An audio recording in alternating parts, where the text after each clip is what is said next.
Региональный фонд поддержки предпринимательства на регулярной основе проводит мероприятия, посвященные просвещению населения по вопросам господдержки для развития бизнеса. На этот раз он организовал круглый стол для региональных ремесленников, чтобы рассказать о новых возможностях развития своего промысла. Очень много изменений в законодательстве по народно-художественным промыслам в последнее время силам Российской Федерации.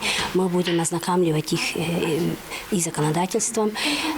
Помимо этого, очень много программ по субсидированию и какие могут претендовать на эти субсидии, какие кожуны, какие мастера смогут претендовать на эти госпрограммы. Об этом подробно расскажем нашим мастерам-ремесленникам.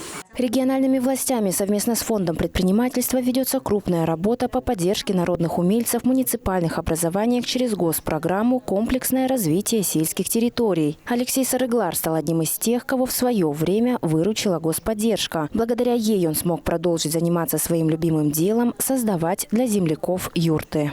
Надо участвовать на фонду поддержки. Я тоже участвовал в свое время. Сегодня тоже все получилось, что я рад, что мне помогли в свое время, что мне тоже нуждались. Тогда мне не было таких возможностей, чтобы сделать свою мечту. Вот сегодня у меня все получилось. Но и другим тоже желаю.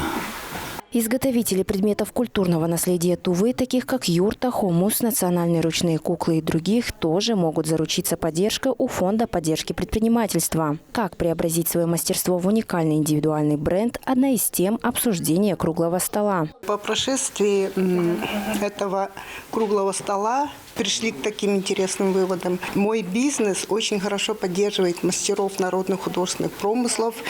И я в том числе тоже получила поддержку по оформлению бренда, который я буду в дальнейшем использовать. На круглый стол собрались мастера со всех уголков Тувы. Каждому участнику удалось получить ответ на вопрос по ведению своего дела. Арлана Байдубу, Яно Юндуржусат, телеканал Тува-24.